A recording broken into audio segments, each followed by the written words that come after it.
ప్రపంచ ఆర్థిక వ్యవస్థ తీవ్ర ఒడిదుడుకులను ఎదుర్కొంటుంది. ఈ క్రమంలో కేంద్ర ఆర్థిక మంత్రి నిర్మలా సీతారామన్ బడ్జెట్ కేటాయింపులపై సర్వత్రా ఆసక్తి నెలకొంది. ఆర్థిక వ్యవస్థను మరింత బలోపేతం చేసే దిశగా నిర్మలా బడ్జెట్ కేటాయింపులు ఉంటాయని విశ్లేషకులు అంచనా వేస్తున్నారు. దాంతో పాటు వికసిత్ భారత్ లక్ష్యాలకు అనుగుణంగా సంస్కరణల పథాన్ని కొనసాగిస్తారని విశ్వసిస్తున్నారు.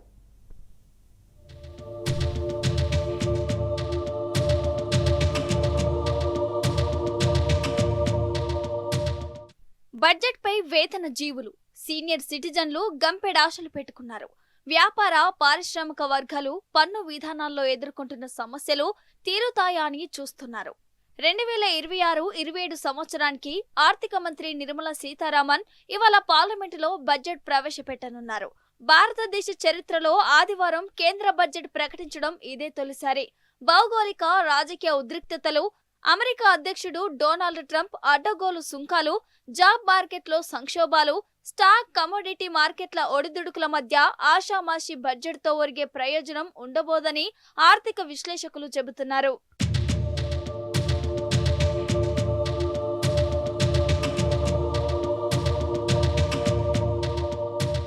బడ్జెట్లో స్థిరమైన వృద్ధి, ఉద్యోగ కల్పన, తయారీ రంగానికి ఊతమిచ్చే నిర్ణయాలు ఉండాలని నిపుణులు కోరుతున్నారు. అంతర్జాతీయంగా ఉద్రిక్తత, వాణిజ్య యుద్ధాల నేపథ్యంలో పారిశ్రామిక రంగం డిమాండ్లను పరిష్కరించాల్సిన అవసరం ఉందని అభిప్రాయపడ్డారు.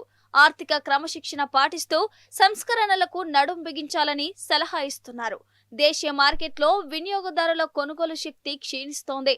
దాన్ని బలపరిచే విషయంలో మోదీ సర్కార్ ఒత్తిళ్లను ఎదుర్కొంటుందని ఆర్థిక విశ్లేషకులు గుర్తు చేస్తున్నారు.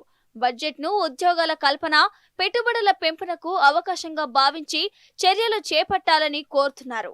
భారతదేశంపై విదేశీ మదుపరుల్లో సన్నగిల్లిన విశ్వాసాన్ని పెంపొందించడం ఆర్థిక మంత్రి ఎదుట అసలు పరీక్షగా చెబుతున్నారు. భారతీయ స్టాక్ మార్కెట్ల నుంచి విదేశీ పెట్టుబడుల ఉపసంహరణకు దిగుతున్నారని, ఈ పరిణామం ఫారెక్స్ మార్కెట్లో రూపాయి మారకం విలువను ప్రభావితం చేస్తోందని అంటున్నారు.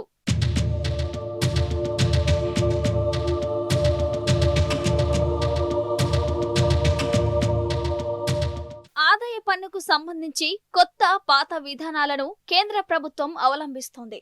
పొదుపునకు పెద్దపీట వేసే పాత విధానాన్ని పట్టించుకోవడం పూర్తిగా మానేసింది. గత కొన్నేళ్లుగా బడ్జెట్లో మార్పులు చేస్తోంది. గత బడ్జెట్లో ఐటీ స్లాబ్లను సవరించింది. ద్రవ్యోల్బణం, జాబ్ మార్కెట్ ఒడిదుడుకుల నేపథ్యంలో కొత్త ఐటీ విధానంలో గరిష్ట స్లాబ్లను సడలించాలనే డిమాండ్లు వస్తున్నాయి. వార్షిక ఆదాయం 24 లక్షల రూపాయలు దాటితే 30% పన్ను వర్తిస్తోంది. ఈ పరిమితిని పెంచాలని అంటున్నారు. పన్ను మినహాయింపు, స్టాండర్డ్ డిడక్షన్ల పరిమితి పెంచాలని కోరుతున్నారు. టీడీఎస్ కు సంబంధించి ఊరట ఇవ్వాలని పన్ను చెల్లింపుదారులు విన్నవిస్తున్నారు.